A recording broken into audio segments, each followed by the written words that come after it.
Our guest tonight is an academician researcher. He's an associate professor at the Central Michigan University and heads the coronavirus unit there. Please welcome Dr. Asim Kichloo from United States of America. Hi, Dr. Asim. How are you? Hi, Abhishek. I'm fine. How are you? Good, good. Thank you. Thank you for coming on the show. Oh, it's a pleasure. Thank you for inviting me. I think this is high time that uh, relevant information is put forward regarding this very specific and particular disease. And thank you so much. My pleasure, seriously. And Asim, now that we know that people all over the world know about this virus, and I think they know a bit too much now because of the news channels and all that misinformation floating around. So can you just brief the listeners about what coronavirus is? Sure. So, coronavirus is actually a virus which is in our respiratory system. This virus has been here for decades. It is just that the new coronavirus, which strain which has come into light, especially because it has started infecting human beings. This, as I said, this has been there for decades, and this is a new strain. Initially, it was thought that it came from an animal. It was the transmission was from an animal to a human being, but then eventually we got to know that the transmission is very easy between human to human. The animal was a host, which and in the animal it was not causing any disease. And once this virus came to a human being, it started showing its symptoms, and that the transmissibility of the disease was so high that it was transmitted from one person to one person, and eventually it has gotten into a pandemic. In short, if I have to tell you something about this coronavirus, it is a very communicable disease, which is transmitted from one person to another person in very specific ways, which we'll be discussing in detail, on this show. And at the same time, it has a quite decent mortality, which means there are a specific number of patients which are dying when they catch this disease, which again, we shall be talking more about in this show. But if you really have to know, this is a disease of the respiratory system. Every one of us usually gets a flu, gets some upper respiratory illness, in winters or when there's a change of season. It is some sort of the same thing, but it has some peculiarities which everybody should be knowing about. And I hope we'll be able to discuss more in detail when we talk more. So, Dr. Asim, when you say that there's a particular section of the population that is more vulnerable to this disease, are you referring to some demographics? If you could break it down for that, what would it be? Absolutely. So now, we are almost 4 months into this disease. It started in Wuhan in China. A lot of people got infected by that. So we have a lot of data. We have a lot of data from China. We have a lot of data from Italy. We have a lot of data from Spain. We have a lot of data from the United States here. And now we see the trends. And the trends are such. This actually, if you see, this disease is prevalent even without symptoms. And when you get symptomatic, only then you'll be able to be identified as a patient. That is what was happening so far. And the disease is prevalent in all the patient populations, which means it can, infect a young boy. It can infect a young gentleman in their early 30s or late 30s, early 40s, and at the same time, it can infect elderly people as well. What is important to understand is, where does this disease cause more harm? That is where we need to know all these things. So I can break some data, for you here. Sure, please. If you just think about it, we saw, across the ages, this disease was prevalent. In young people, in middle-aged, in young gentlemen, in middle-aged people, and in elderly population. But what we kept on seeing is it was more disastrous. It was more harmful for the patient population who was either elderly. And when I talk about elderly, I'm talking about patient population which is more than 80 years of age. It was more deadly in those. And then it was more deadly in patient population which were in their 70s, rather than patient population which were younger, in their 50s, in their 40s, in their 30s. It was not that harmful in those patient population. I will just give you an example. We saw that a lot of even kids were infected with coronavirus in Wuhan, China, as young as 9 years of age. But at Right. the same time, there was not even a single death reported at that early age. So if you look at the trends are such that this virus can infect anybody, but it is deadly, it is very harmful in a particular patient population, which is mostly elderly. And if I may add, not only the elderly people are, are the ones who are getting this severity of this disease, but at the same time, the patients, the population, which are at high risk are those who have a lot of other medical problems at the same time, who are cancer patients, who have diabetes, who are hypertensive. These all combinations and things, they make them more prone to being at risk of severe effects. So, Asim, do you think that I mean, it's like you said, we just a few months into this pandemic, and I think we do not have a very large data to support our conclusions, do we? Because people start comparing it to, say, road accidents. People are like, more people die due to road accidents, or flu every year. How justified is that comparison? Absolutely. So when you talk about an X number of people dying in a year because of road accidents, and then you talk about X number of people dying from COVID-19, I would say you're comparing apples to oranges here.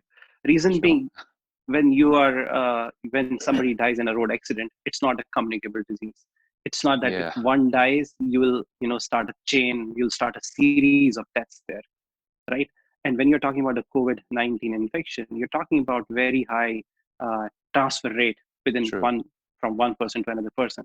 And if it reaches to that particular sector of patient population, it is going to be very deadly. I can give you an example from United States. The data is almost 1 week old now. We had around 8,000 deaths in nursing homes, and particularly the patients in nursing homes here are debilitated, very elderly patients. So if Hmm. we had 8,000 deaths from the nursing homes, you can well imagine in such a short span of time, we Yeah. had so many high deaths. So comparing, road accidents to coronavirus deaths, it's completely irrational. Coming to your next question about your flu, your seasonal flu, Yeah. influenza A and B.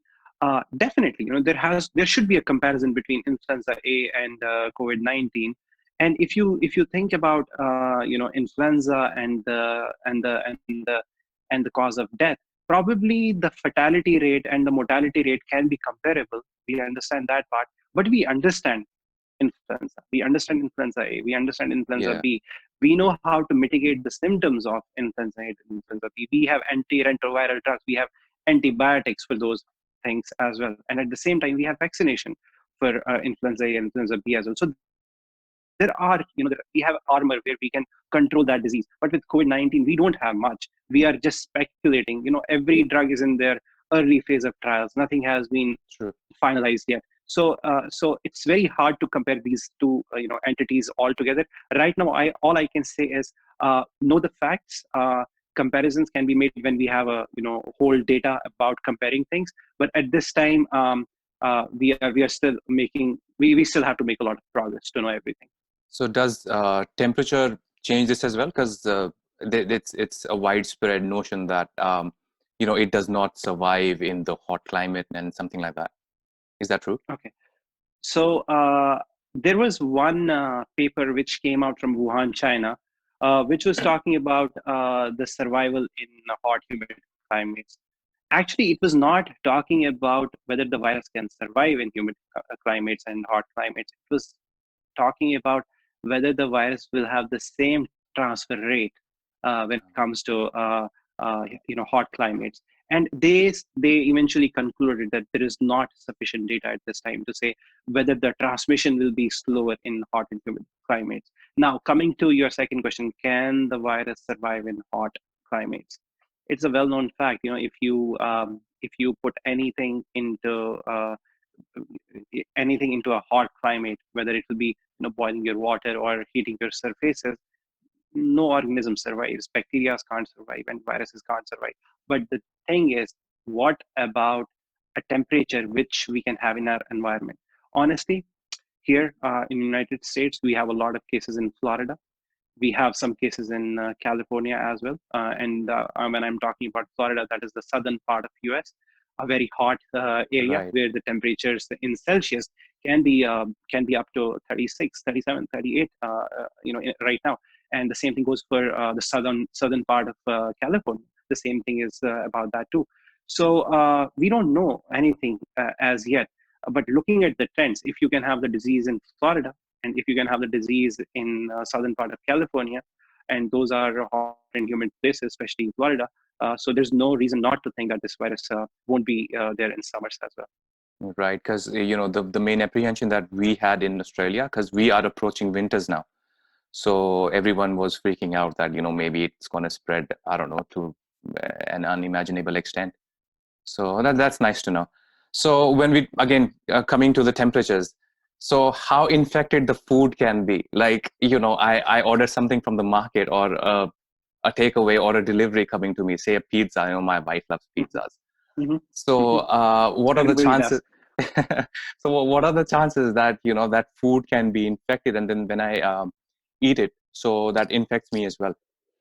Absolutely. I think rather than just looking at the food, what we need to know is how is this virus, transferred from one place to another place. I think you mentioned, to give an overview about the coronavirus, and I think it becomes very relevant to talk about this point right now.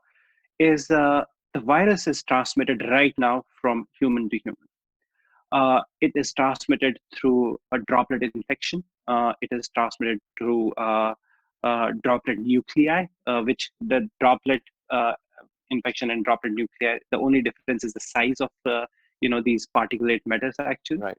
So when somebody sneezes, when somebody coughs, when these oral secretions, nasal secretions, Yeah. they are somebody touches their mouth or the nose and touches shakes hand with the other person, and the other person touches their face, the whole transfer occurs there. So the most important thing to understand is the way it transfers is from the droplets. When you aerosolize these droplets, you cough. When you sneeze, you are making these droplets go into the air. And these droplets, if somebody inhales, they're going to get infected by it. And that is where the social distancing came into place, when we have been talking about keeping everybody at 1 meter, because that is the distance where we know if you are coughing or you're sneezing, the droplets are not going to reach to you. And that is the reason we have been following the social distance. Right. That was one part of it. The other thing is, as I mentioned, if somebody is touching their face, touching their nose, and they're touching a doorknob, and they're touching a paper, or they're touching some screen, and somebody Yeah. else is coming and touching those screens, it can cause the same issues there, right? So that is where hand washing comes into play. You have to wash your hands very well. That is where using sanitizers, alcohol based sanitizers, is very, very important as well. Now, coming to your question, whether it can, if somebody is getting your pizza from the Yeah. market, whether it can have coronavirus on it. Uh, a lot of data has come in so far that this coronavirus can survive on the surfaces as well. And this is a big difference from other viruses. As soon as they're outside the body, in some minutes or in few minutes, they are gone. They don't have the virulence. They don't have the capability of doing any harm. But with this virus, it can survive on the surfaces. And a lot of data has been there right now that on your stainless steel, for that matter, and plastic, it can survive for almost 72 hours, right? On cardboard or paper, it can survive for 24 hours. And there are certain other surfaces, they have been on glass, it can survive for 4 hours.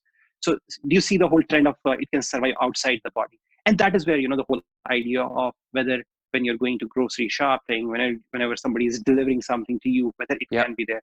The answer is yes, because Mm. the cardboard, if it can survive for 24 hours and somebody has sneezed on that cardboard Yeah. and that is delivered to you, obviously, there is a chance that if you touch that and it enters your mucosa, either it is eyes or your nose or mouth, it is going to cause some harm there. So the answer is yes. But coming back to your food items in the pizza, in maybe you're going to go to the market and get some apples, some fruits, some Yeah. oranges, all those things. Till date, there is not even a single case which has been tied to food items that they got the disease through food. And we have almost in US we are almost touching, we are over 1 million cases here right Yeah. now.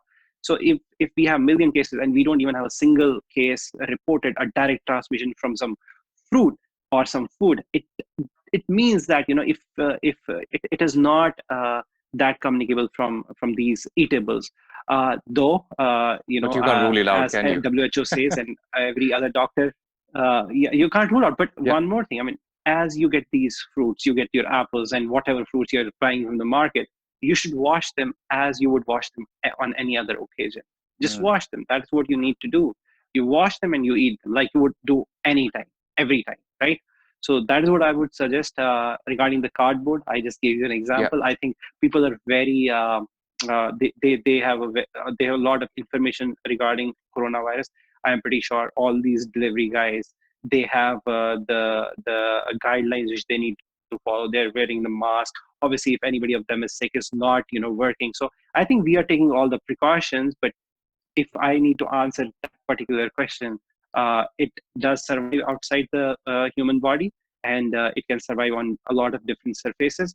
And my suggestion will be making sure wash your surfaces, wash your hands as much as you can, and avoid your nose and your mouth.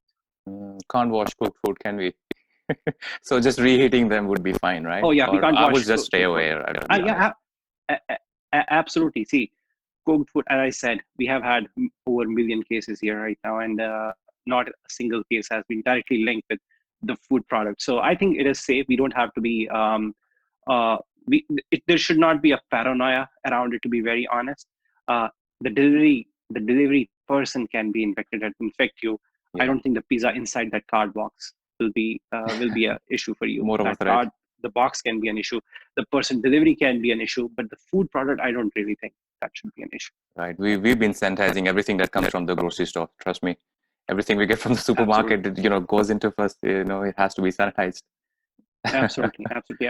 I think discarding all the bags which you're getting from outside, Yes. taking out all the items, either washing them in warm water or sanitizing them, and then washing your own hands and wiping out the surface where you had kept all those items is important for sure. So another area of this, I mean, I shouldn't call it controversial, but mixed opinions is that how effective are the masks? The mask. Okay. I would tell you exactly what WHO is saying at this time. When you were talking about that 1 meter of social distancing, Yes. right? And you're wearing a surgical mask, and you're trying to avoid, uh, sneezing or coughing. So masks is playing two roles here. One is if you think that you have any kind of infection, you're preventing others from getting it. And the other role is a person who is healthy is preventing himself of catching it. So there are two different roles there, right? One thing we know for sure, if you're wearing a mask, a surgical FDA standard mask I'm talking about, it definitely affects the transmission and these droplets and aerosols which are made when you cough and sneeze. It really hampers the distance it can go. So Right. if there were 100% chances of infecting a person who was within the range of 1 meter from you, if you are wearing a surgical mask, probably the chances can drop down to 60 to 50%. So definitely they're going to help. But that is not the only thing. The thing is, when you're wearing the mask, you have to know how to take care of the mask as well. You have to know how much can you reuse that mask, how much do you need to dispose of that mask, how do you need to dispose of that mask. So that is very important. I have seen a lot of videos which are going in social media right now where they are showing how to use these masks. Make sure you're not touching the surface inside Yeah. or outside surface of the mask. Make sure that only the bands go behind your ear and you not touch the mask itself. um, uh, Leave the surgical mask and the N95s for healthcare professionals who are really holding the fort for the whole humanity right now. But wearing a mask does make a difference, especially if you're trying to prevent from others catching the disease and at the same time you catch.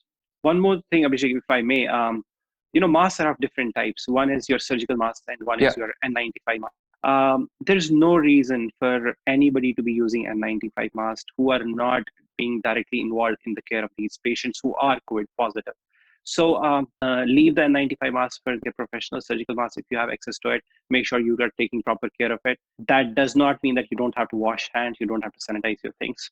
Wearing a mask is an additional protection, but it doesn't take anything away. You really still have to do all the other things which you are supposed to do. Yeah, because it's not only about the nose and the mouth per se. So I've heard it can also infect the eyes, and I don't know how true that is, but I mean, certainly seeing the pictures of various doctors you guys are covered from head to toe. So I think that makes sense. Yeah. The entry is usually, again, the aerosols, which are going to be found when somebody is coughing or somebody is sneezing.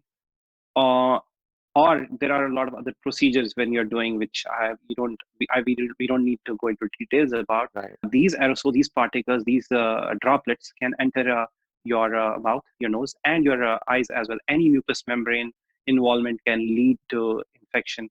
And that is the reason you'll see all the healthcare professionals who are taking care of these patients, who are seeing these patients, are wearing eye gears, they are wearing the shields and on top of the masks. So I know this must be a very busy time for you guys because you guys are doing a great job. And what actually the life looks like after someone catches the virus? Because people are horrified by this idea that what's going to happen to them after they catch the virus. How does the quarantine period look like? What about their family members? Do they even remain at the same home? Or we've heard in some countries they don't even declare that they have symptoms. Yeah, I think it's very important to understand we should not make this a stigma on the society. Having this disease honestly doesn't mean anything. Uh, I'll give you an example. They did antibody testing in New York in a very large patient population, which was signifying the overall population in New York. And they found that around 12.5 to 13% population is already infected. So if you just imagine if 13% population of India is infected, that is a huge number. That is a Yeah. huge number. And again, this disease has a spectrum. When we talk about the spectrum, we are talking about a patient who has no symptoms, to a patient who just has fever, to a patient who has only fever and cough, to a patient who has fever, cough, and some other symptoms, to some other extreme. So it's a Right. spectrum, okay? And only 1%, 1 to 2% actually, if you see the data from Wuhan, China, and the whole China, and now in the US as well, the mortality, which means the number of patients dying from this disease, is around 1%. If you have 100 people infected, you'll have only one person probably who is going to die from it. And that too in a particular patient population, which you already discussed, Yeah. or patients who have a lot of other comorbid conditions, a lot of other diseases at the same time, cancers, diabetes, hypertension, and all these things. So if you get this disease, the likelihood that you won't get any symptoms is around 10%. The likelihood that you'll get only mild symptoms is even more than 10%, probably 20-30%. And the likelihood that you need to go to the hospital is even less. So you can well imagine this disease is not something which is, uh, uh, is going to be something where you have to make it as a stigma. If you start making this disease a stigma for the societies and the communities, people are going to hide their disease. We have to help these people. They are human beings. I'll give you an example of it. Probably in the last 1 month, I've been only seeing the COVID-19 patients, completely dedicated to COVID-19 patients. Might have seen around 300 to 400 patients so far. I have been able to discharge almost 90% of them are home, and some of them were discharged home within 1 to 2 days of hospitalization, and some of them were discharged probably within 1 day of their hospitalization, and they were sent home on quarantine precautions, which I am pretty sure we're going to talk about. But as you can see, 90% of my patients who I treated, who were positive, confirmed COVID-19, are home, and a small portion of them have been readmitted from for maybe some other diseases or the worsening of this disease, but majority of them are still home and they are recovering. So knowing about this disease, knowing the basics about this disease is very, very important. You have to understand that once you get the virus, you probably won't show symptoms for a week, um, till 14 days. You might not show any symptoms till like 14 days. And once you start showing the symptoms, the virus can still be in your body, and you'll still be shedding the virus for the next 2 to 3 weeks. We have a lot of cases here in US and in China, and but there was a specific case with me. After the symptoms got resolved, the patient kept on being positive for 2 weeks. That means they're still shedding the virus out without any symptoms as well. So the phase of the virus is such that initially for probably for 7 to 14 days you might not get any symptoms, or you might get some symptoms on an average on fifth or sixth day of your disease, and then once you recover, you'll keep on shedding the virus out for probably the next 14 days as well. And there is where the quarantine part is coming in place now. When you're shedding the disease out, you have to isolate yourself from anyone who is high risk, and that is where you ask the question: can you still live in your home? Absolutely, yeah. You just have to make sure that you are not sharing the same room, sharing the same bathroom, sharing the same utensils. And if you have sick, debilitated parents, or any relatives, or any family members who have severe disease like cancers and all, obviously then you won't go to the same house. But if you are living in a healthy environment, you can be a self quarantine in a house, probably in your basement or in a room with a separate bathroom, and you take all the precautions. The person who is taking care of you is always wearing a mask. You are wearing a mask, minimum contact, and you are good to go. I mean, almost to get a herd immunity, almost 70% of the world population has to get this disease. And if we are making this a stigma, or we are quarantining somebody like putting them in jail, that is not going to work. This is a disease. People need support. And I was giving an example here. We are short of PPEs in US right now. Yeah. Though we have been, me particularly, I have been thankful to the organization where I work. We don't have any shortage of PPEs, but to minimize the PPEs, we are limiting people who can go in the rooms of these patients. I can give you this example. Multiple times, when I went into these rooms, and these are old patients who need a lot of help. They probably don't eat themselves. Somebody needs to help them with their feeding as well. I have spent time, making sure that they're fed. Whether I could just feed them a cup of pudding, or some mashed potatoes, or maybe some Jello, or get them a straw with some juice. You have to be compassionate. We are all humans, and we have this moral responsibility of obviously making sure that we are not transmitting this disease to somebody else, making sure that we are saving other lives as well. But at the same time, we have to show compassion. So my appeal to everybody would be, know the disease, but at the same time, know what you can do for these people as well, even if you're not a doctor. So, Dr. Asim, the other day I was hearing about this in the news that there have been second infections, or the reactivation of virus. I don't know how authentic that is. It's coming from a layman, but that was definitely in the news. How authentic do you think that is? Okay. So I think, using the term reactivation of virus, I don't think that is the right way to describe it. Mm-hmm. Usually you can be symptom free. You don't have any symptom. You're not coughing. You're not febrile. And you can still be shedding the virus probably 2 weeks more when your symptoms stop. So shedding can continue for a longer period of time, despite of symptoms being, gone away. The shedding can continue. But getting the symptoms again is, I think, what you're asking.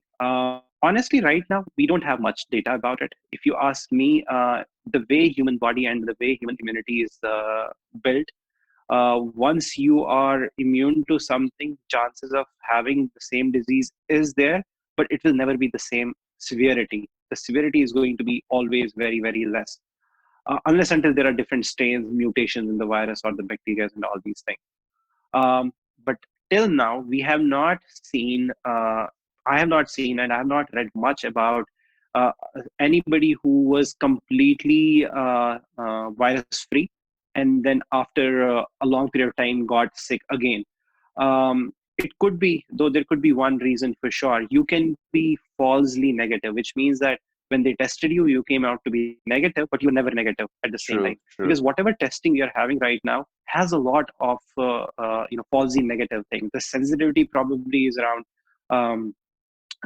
70 to 80%. I can give you an example. There is one rapid testing, PCR testing, which has come in place. But for that, you need to have 1,000 viral copies when they're testing you, when they're taking a swab. If there are less copies, suppose 200, 300 copies of the virus, it won't come positive. So probably what we might have seen as falsely negative patient, then getting the symptoms again. But if you ask me, a patient who had the symptoms, was sick, and after 2 months he got sicker, honestly, we have not had a single reported case like that.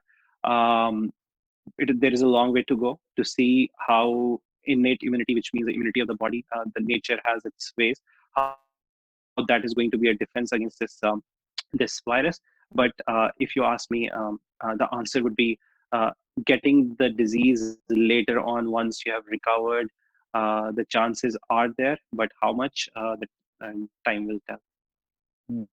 And there was another news, I think it came from New York, that this virus is related to stroke. Okay. So, not only stroke, when we are talking about strokes, we are talking about, the blood which is thick, which is called as hypercoagulable state. We have a very good documented proof now. We know the pathophysiology, we know the mechanisms. Why is it making our blood stickier? Why is it making our blood thicker? And why are we having these clots? There is a good correlation between strokes, DVTs, which means clots in the lungs, clots in the legs, and the strokes with these patients. But one thing which came recently out was, we have been seeing more strokes and more of these clots in younger patients rather than elderly patients. And I think the best possible explanation for that is, when you have an elderly patient who is that sick, they succumb to the disease.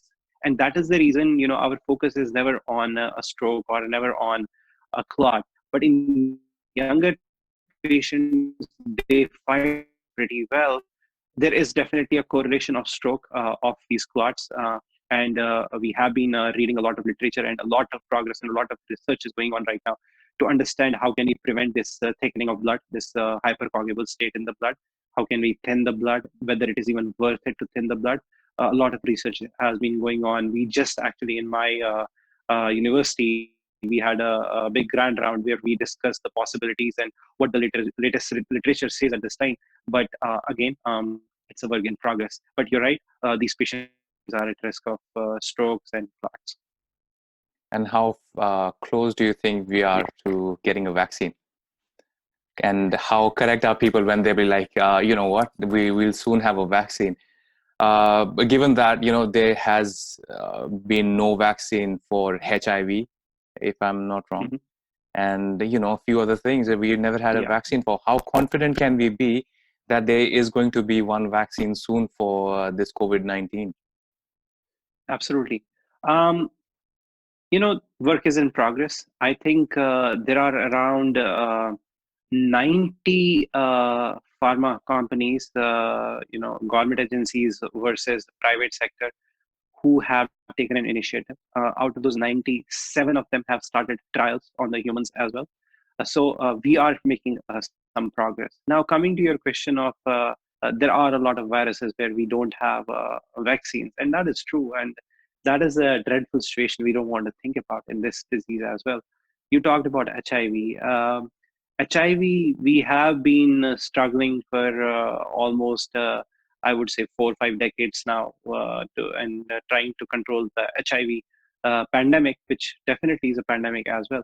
But it all depends upon the structure of your virus.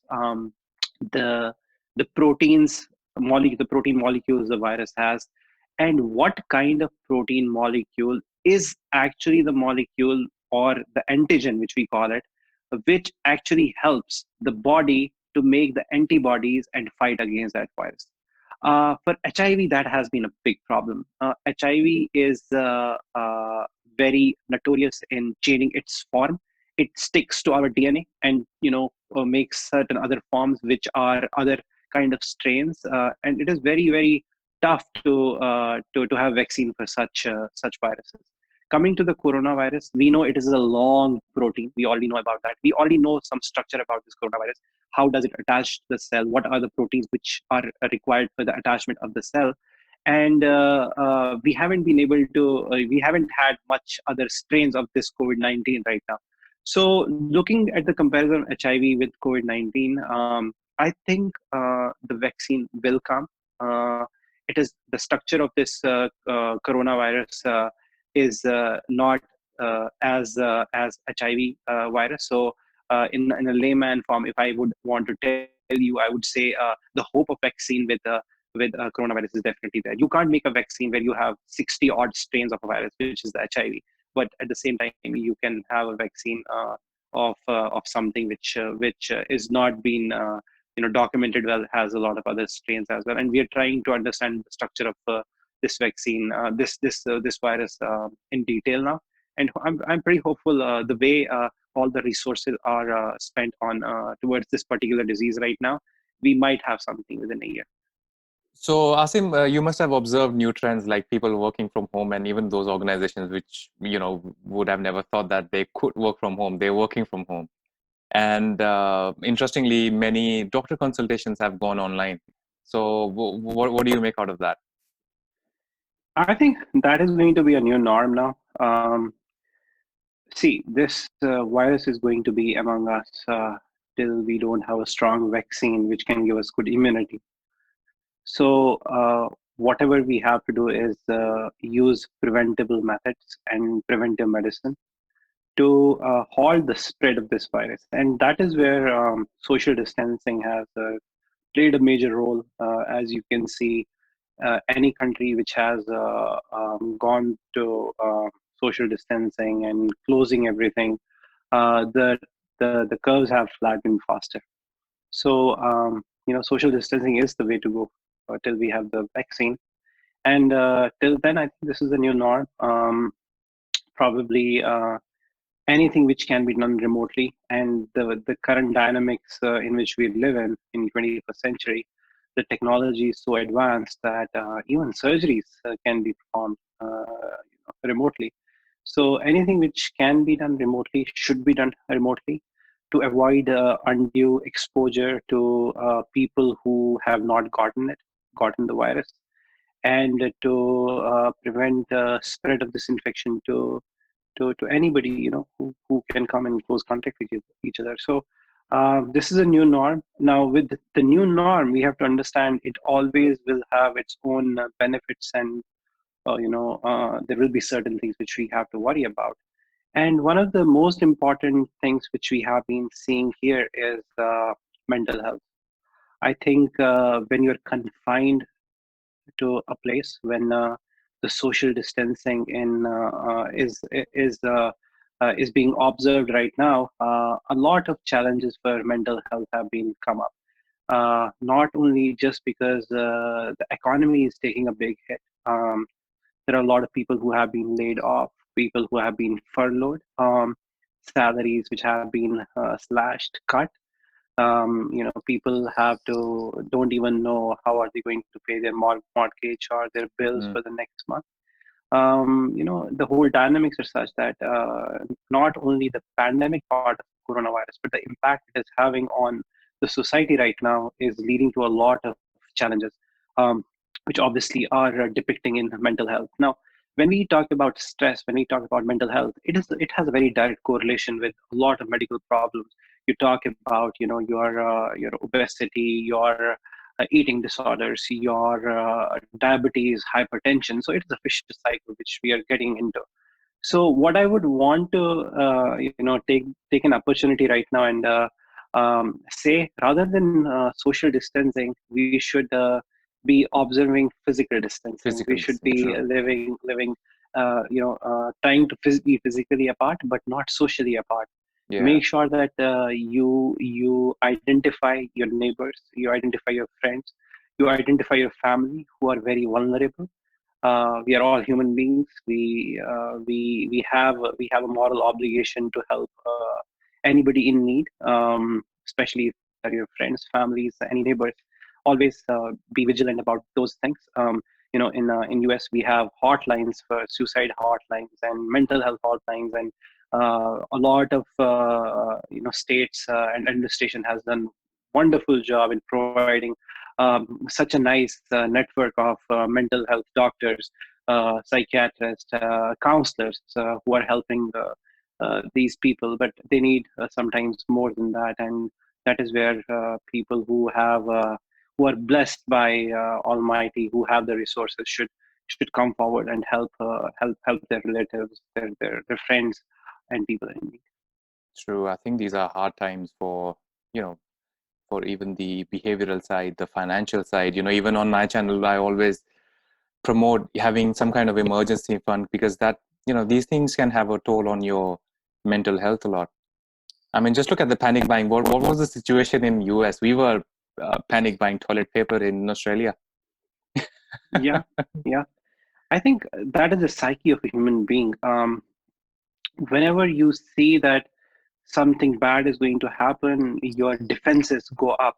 And sometimes the mechanism to cope up to all those stresses and your defenses are to keep all the things which you need, closer to you, so that if there's a shortage, you don't have to go and be out of those things. So I think it is a mental, it is a mindset human beings have. And yeah, we saw the same thing here. The stores are out of cleaning detergents. They were Yeah, out of the cleaning supplies. In the bigger departmental stores, when you used to go, and they won't let you buy more than two per family or per individual. They had rules and laws so that everybody could get these supplies, and at the same time, nobody's hoarding these supplies, and everybody has access to it. But eventually, I think the obligation of providing all these things comes to the administration, and I'm pretty sure everywhere in the world I have been hearing the news about, in US, India, Australia. I think nowhere there has been a huge shortage. The food chains are maintained, the grocery chains are maintained, the poultry, all these things are maintained. So there is always a panic, but at the same time, it is the role and responsibility of all the educated people. It's the role and responsibility of people who are in those positions to counsel people so that they are not in a panic mode all the time. Having said that, definitely, you have to do what is best for your family, for your unit, and people initially were in a panic mode, but now I think they have realized yeah, that they've slowed down now. things are, yes, absolutely, things are settling Yeah, down, and that panic buying and that panic mm, in the stores which you used to see, that is much less now. yeah, the shelves are fuller now. So, Dr. Asim, how effective do you see this? The online consultations, when you don't see the GP, you don't see your doctor, you get a prescription online. You go to your drugstore, everything is all set for you. So, do you think it's like, for instance, take my case. All right, I would like to go to a doctor and get myself, Hmm. how whatever they do, they check your blood pressure, Yeah. they check, Hmm. they just whatever they do, the Hmm. routine thing. I think that's Hmm. deeply imbibed in our brains. So how Yeah. do you think that it's going to be a new norm now, and if it is going to be a new norm? Absolutely. See, a lot of societies where the healthcare disparity is present. Uh, look at U.S. Rural America has not that good access to healthcare than the urban America, and we already have setups here in terms of telemedicine. There is a separate branch which is telemedicine, and lately, with all this happening, the need of having something which can be done remotely, even in healthcare, we have come to realize that. And I'm glad that has happened, because this won't only give access to more access to the rural America, where you have a lot of disparities in healthcare system, but at the same time you will be able to do a lot of preventive medicine. And coming to your next question about that personal touch in medicine, obviously nothing can take that away. You when you are with a patient, and when you can assure them and hold their hand and tell them everything is going to be fine, and you are there to take care of them. Nothing can take that away. So telemedicine is not going to take away everything from personal medicine which we have, but at the same time telemedicine has its own advantages. It is going to give more access to people. It is going to make access easy to a particular lot, and at the same time it probably is going to prevent a lot of preventable diseases if done and channelized in a proper way. But again, this human touch to medicine can Yeah, never go away. that's gonna stay. Obviously, there are things which you can do in remotely, and there are things which you cannot do remotely. And for that reasons, I think when you have patients who are admitted to the hospital who require some higher level of care, their telemedicine might not be a good idea. But at the same time, a stable True. patient who has to drive probably 60 miles to get a health consultation or a psychiatric consultation, mental health consultation, and that drive of 60 minutes or 120 minutes is something which is a stress on that person or a family, that can be taken care of by something remotely. So it has positive sides and it has negative sides too. But if channelized and done in a proper way, I see it as a progress. I don't see it as a step back. Hmm. Okay, so now one important question: when do you see yourself traveling? So I mean, traveling, I know you're not traveling anytime soon, because even if this thing goes away, you'll still be treating, the after effects and whatnot. But for average people like us, we're not in medicine, not in medical field. How I how can tell long you, do you think it's I gonna last? sure, I can tell you this. Post pandemic world is going to be much different than what we have right now. You're talking about just travel.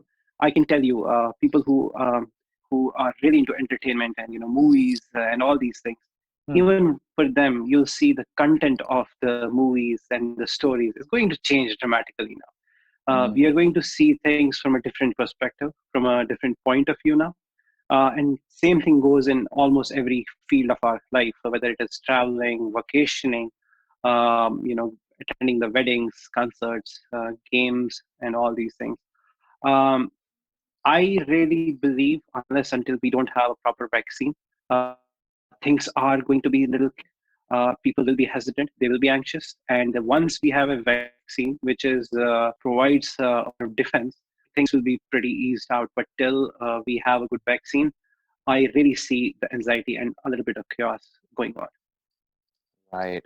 So I heard you are involved in some kind of project in India. I mean, you're doing great job. It's called Renmen, right? Yeah, I mean, it is a vision. It's a vision of a couple of colleagues who are in the same profession to provide better quality care, health care to people who are in need. To especially in our hometown. I'm from Jammu. We have certain projects which are coming up, which where we are thinking of providing a comprehensive renal care to the needy patients. It will be to the standards of any best place in the world. We are going to have multiple spots which we are kind of engaging right now. Our main unit is going to be at in Pathankot, which is the border of Jammu Kashmir and Punjab. Then there are certain units which are being as we speak, worked on in Jammu itself. The whole idea is to provide honest, high quality care to people. I think it is our moral obligation as well to serve our own communities, our own country, and that is the reason few of us had the same vision, and we are working hard to achieve that goal. No, that's incredible. Seriously, I think that sounds fantastic, and it gives you an opportunity to, to replicate the models or the expertise that you have in US and get it to, the developing economies. Yeah, I think healthcare in India is pretty advanced. I think a lot of people are doing wonderful things and wonderful job in healthcare there. We just want to just go one step ahead and provide honest, thoroughly honest, excellent, and best quality care, where the healthcare providers have accountability of what they do and what they say. That has been a vision which I personally had over the last many years now, and I'm really lucky to have partnered with same visionary people, and hopefully we'll be able to serve our community very soon. I hope so. So now you see that even India has started relaxing, the restrictions. US, you guys are relaxing conditions, and we in Australia, we will be relaxing pretty soon. And some states have already done that. So I'm pretty sure we will still have to follow some kind of, the medical protocols of keeping the physical distancing and all that stuff. So how is that going to play out? As I said, unless until we don't have a vaccine, things are going to be a little bit anxiety provoking. Um, Mm. See, the medications which are coming in right now, you keep on hearing a lot of trials about remdesivir and multiple other drugs which have been in market and are actually initially were for compassionate use and now are for probable use. Um, those drugs are for patients who are severely sick, to to address the symptomatology, the severity of the disease. But those drugs are not for the prevention. So you have to look into the preventive measures. And the only preventive measure to eradicate the disease or to halt the disease, halt the progression of a disease, is a vaccine. Unless until you don't have a vaccine, you have to go to some other preventive measures, which right now is social distancing. So I think post this opening up and post this pandemic, things will be a lot different than what we are used to, whether it will be our movie theaters, whether it will be our salons, whether it be restaurants or aeroplanes. I think there will be a mandatory thing about wearing a mask, maybe being this much away from another passenger, probably no catering in the planes, no direct contact, minimum contact. So you'll see probably the way we deal with our boarding cards, that is going to change too. So from very basic minor things to major things, life is going to change for sure, and this will be there till we have a very effective vaccine, which I am sure with the way things are going and every company working on it right now, we might have something by the end of by the mid of 2021, or maybe Hope earlier. so. Yeah, I'm pretty sure it has impacted a lot of people already because, even during the lockdowns, people have, I mean, most of the people have nothing to do.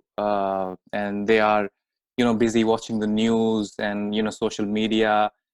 And good, some people are cooking and stuff like that. But most of the things are very, very fear provoking and very, they generate a kind of a negative emotion and paranoia within the masses.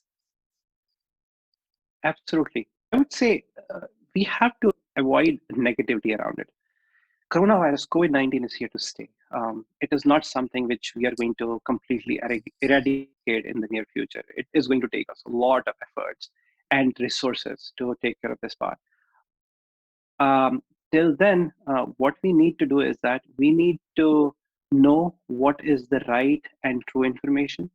We need to avoid any rumors and flawed news, which I would say, Yep. because the flawed news and the rumors, they are the main source of the paranoia.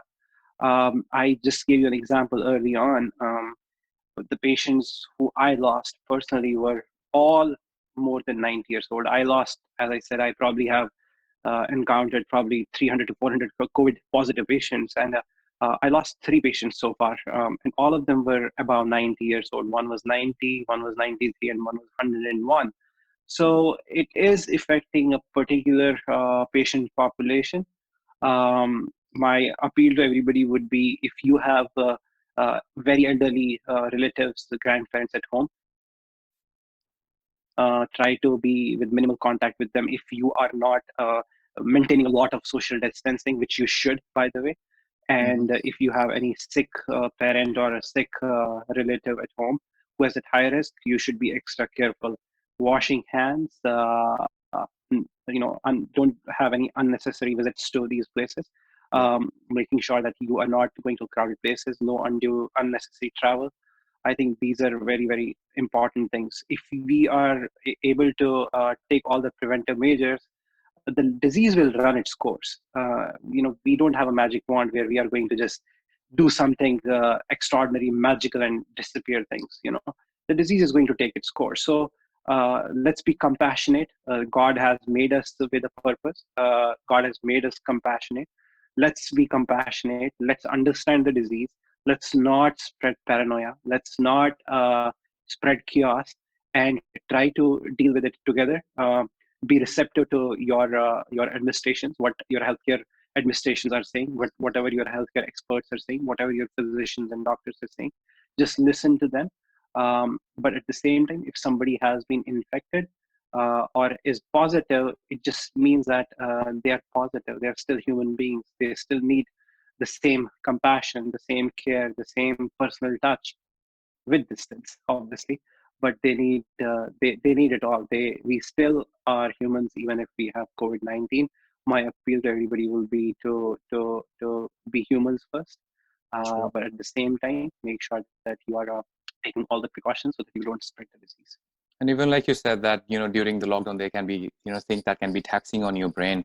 I mean, you could involve yourself in, like I mentioned, you could be cooking, I've seen many of my professional friends taking online classes, and it could be as simple as, reading a book. And by the way, your brother is a very accomplished writer. That's what I was told. And you're pretty blessed in that regard. Can you tell me about his book? Oh, I he's a younger brother, but he's more like a kid to me. He's a very talented writer. His third book just came out, and Falling Through Love. It was the bestseller for Asian poetry. It's in English, but it was a bestseller on Amazon.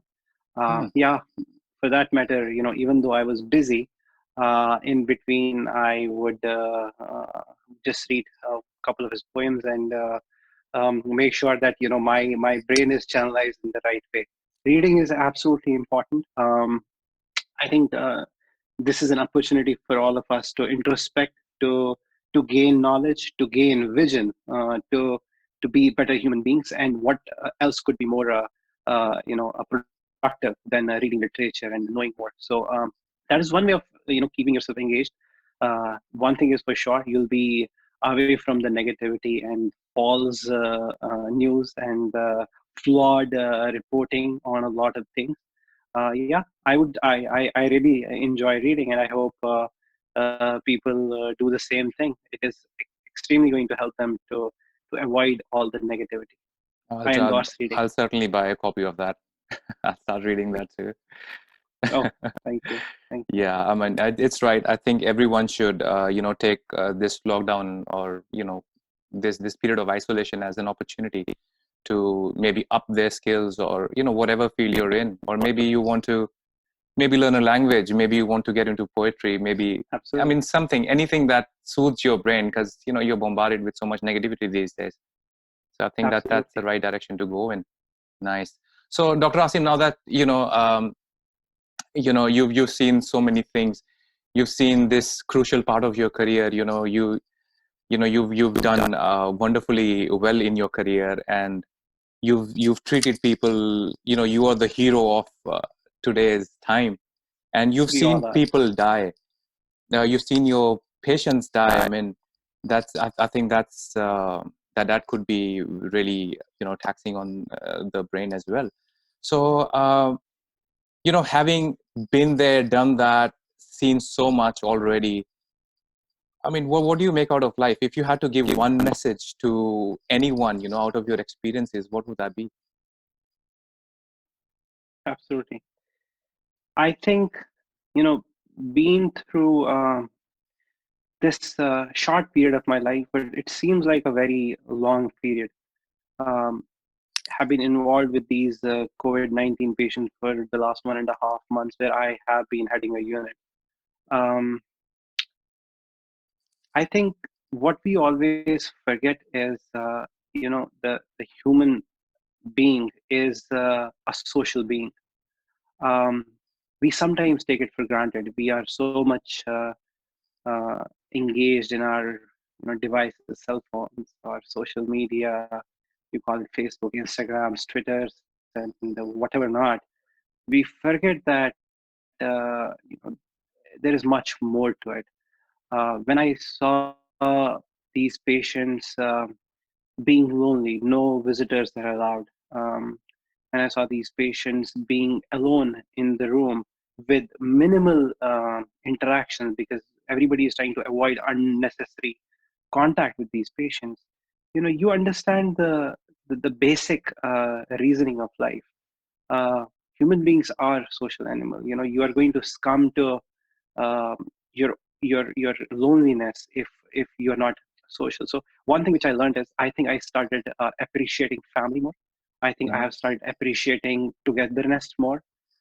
I have started appreciating my mother, my father, my brother, my 5-year-old son, my wife more. um, Recently, we probably a week back, we decided to have a period of time, in the evening, where we put all our cell phones in a basket for a couple of hours, so that there is no distraction. So I think this made me realize, when I saw those patients lonely in their rooms, literally desperate for any human connection, it really touched my soul. And I really felt that we take our social life very for granted, which I hope we understand after this lockdown. The other thing which I would emphasize here is, um, it's a moral obligation. And again, this came out of a realization from whatever is going on right now. It's a moral obligation for us to help whosoever is in need. I give you a small example of, a tray was just lying for the lunch there, and when I went in, the patient was not doing well, and had no appetite, was not eating properly. Me talking to the patient, just probably trying to say something good, though I was wearing full on PP. They couldn't see me smiling. They probably were I was very difficult to hear also. But just me being in the room trying to console somebody motivated them. And I was able to, feed a couple of my patients. And my nurses told me that they were not eating for probably a day or so. So, positive reinforcement, showing your compassion, gets its way. And I saw people responding to not medicines, responding to the emotion, responding to compassion. Sure. So realize that, and work on that. That is going to take us a long way. Yeah, Dr. Asim, whatever work you're doing, man, seriously, I mean, your fraternity deserves a big round of applause, to be honest. I would personally, just stand up and applaud for you guys. Trust me. Man, I really appreciate it. And thanks for coming on the show, by the way. Thank you so much, Abhishek. I think what I did was the least I could have done. There are a lot of people who have done a lot more. I think kudos to them, hats off to them. They have been doing it, especially in New York City. What people have done and accomplished over the last 1 month is really commendable. But yeah, I really think everybody has stepped up, right from the doctors to the nurses to the paramedical staff, whether it will be nurse techs, the respiratory therapists, the, the food transporters, the patient transporters, the techs in the radiology. I mean, every one of them deserves a credit at this time. I think social workers, the case managers, they all deserve a lot of credit. Certainly do, yeah. They are they are they are the backbone of everything. I think without them, we won't be able to do anything. And I really want to thank all and everybody involved, in taking care of these patients and taking care of the situation, whether it will be a doctor, nurse tech, and all those which I just told you. My heart really goes for them. They really have stepped up. True, true. You're the real life heroes, man.